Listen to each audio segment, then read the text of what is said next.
we go on lesson 4-5, which is final production, plastics. So, most plastics are produced from petrochemicals, which is oil. A lot of the world calls it petro, but we call it oil and gas. Crude oil is what we pump out of the ground.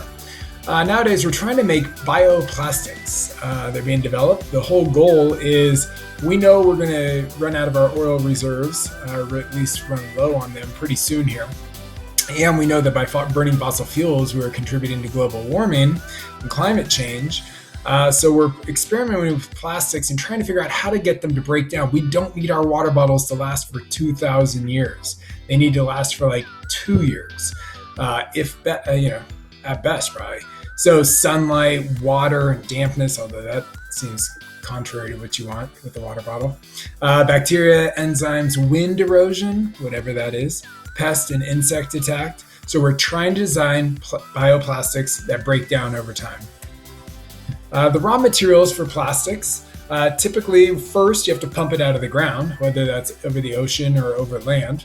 Then you transport it and you bring it to a distillation chamber, which are these tall columns. And what we do is we heat them up inside there. They heat up the crude oil, because crude oil is made up of a bunch of different components, probably 6 or 7 or 8 or 100 different things. And when you heat it up, they separate. The least dense stuff goes to the top, like the gases, and the most dense stuff goes to the bottom. And you can then pull the different substances out at their respective levels. Okay, obviously the petrol stuff like octane gets sent to the gas stations. Propane, butane, methane are all used, ethane are all used for different things. Some of it might be for heating. But you also get this stuff called naphtha. And you can see up here, these are samples of plastic. They're all going to be produced from naphtha. So that is something you get out of the fractional distillation chamber that you break out of the crude oil. So you get these little plastic granules, use them to produce your different types of plastics. And you can see a bunch of samples here of different types of plastics that we make. Okay, you need to know the difference between these two types of plastics. One is called thermoplastics, and one of them is called thermosetting plastics. Okay, the difference is one of them is actually, it's having a chemical reaction and it sets permanently. One of them can be heated up and reused. It can be recycled, and that's the first one. So the thermoplastics are held together by these weak secondary bonds. They're hydrogen bonds. So these polymers or strands of plastic are held together by a weak secondary bond. If you heat it up, they detach, it melts. You can put it into a new shape, let it reharden again, and you are able to recycle that plastic. On the opposite end, the contrary to that, would be the thermosetting plastics. They're actually held together by strong primary bonds. In this case, it's covalent. And they're probably carbons, although some of these only show 3 bonds. They should mostly show 4 bonds. So they're held together by these strong primary bonds. They are not going to be melted down and reused. They are not recyclable. So 2 totally different plastics, one that's recyclable, one that's not. Okay, again, here's an example. Our thermoset, this is the not recyclable. Basically, you're having a chemical reaction. So A plus B equals C. You cannot take C and get back to A and B. So analogies, you fry an egg. Guess what? Once that egg is fried, you're not getting your raw egg back. You pour cement and let it set. Once it sets and hardens, you're not getting your cement back into a liquid form. You bake a cake, you're done. You're not getting the batter back. Okay, versus thermoplastics, which can be melted and reshaped and reused. Analogies, chocolate. When it melts, it'll just cool down and reharden. It's still chocolate. Same thing with water. You can freeze it, melt it, freeze it again. Still water. And metals. You can melt them, let them cool and harden, and melt them again, and they're still metals.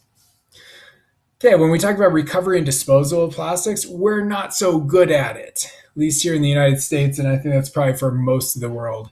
This is 12 years old, but I doubt we're all that much better than we used to be. The vast majority of plastics used in our country just end up in a landfill.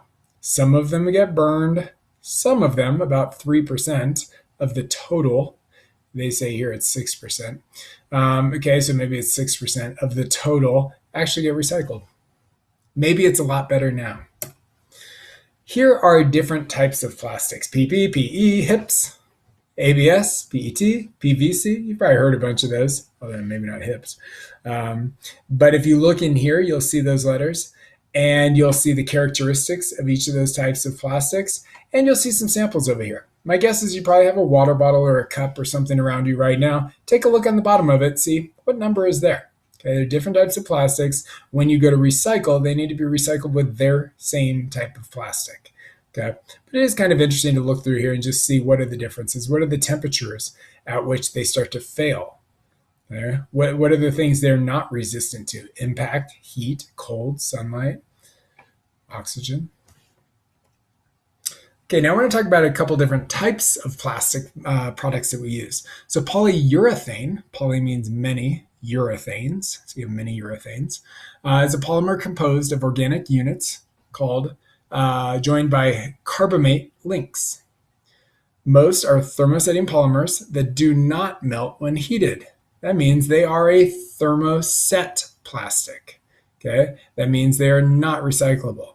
Although technology is getting good enough that some thermoplastic polyurethanes are now available. Urea formaldehyde. Take a look at this picture down here. When I look at this, it makes me think of my grandparents, stuff that they would have had in their house, which would be your great-grandparents. Okay, when plastic first started getting popular in like the 1950s, right after World War II, because we had figured out how to make cool plastic stuff, we were mainly making thermoset plastics. And urea formaldehyde was one of the most popular, okay? Also known as urea methanol. A non-transparent thermosetting resin or plastic, which means there's a chemical reaction when it's forming, made from urea and formaldehyde, heated in the presence of a base thermoset plastic, not recyclable. Melamine resin. A principal use of melamine resin is the main constituent of high-pressure laminates such as Formica or Arborite, laminate floorings, and whiteboards. So you guys have all interacted with this stuff before. Melamine formaldehyde is used in plastic laminate and overlay materials. Formaldehyde is more tightly bonded in melamine resin than it is in a urea formaldehyde, which reduces the emissions. The urea formaldehyde does give off some formaldehyde gas over time, so this would be a bit of a safer product. Epoxy. Many of you will be familiar with epoxy. You can buy this at the grocery store or Home Depot, Lowe's. It is, again, a chemical reaction. You're using two different materials. In this case, this is what you usually see it as, two tubes. When you snip this and you have it come out, they're going to mix, and that's going to cause chemical reaction. And when it sets, it's meant to be permanent. You might also find them in two different jugs that you mix together to use. International-mindedness. Keep in mind, the raw material for plastics is mainly oil, and it's extracted in one country and exported to another, where the conversion to plastics takes place, and these are re-exported at a considerable added value. So the first country where the oil was only makes a bit of the money. The bigger part of the money is probably being made in the country that is doing the conversion, the using the oil to actually produce the plastic. All right, aim 3. Early plastics used from 1600 before chickens through 1900 CE were rubber-based. Here's a rubber tree right here. It's natural stuff. You know, we make man-made rubber now, but there is natural rubber. Prompted by the need for new materials following the First World War, the invention of bakelite and polyethylene in the first half of the 20th century sparked a massive growth of plastic materials. Now, when you look up bakelite, pretty much all you find are these telephones. Yeah, I don't know the story behind that, other than I'm guessing this plastic used on the telephone is bakelite plastic. So There you have it.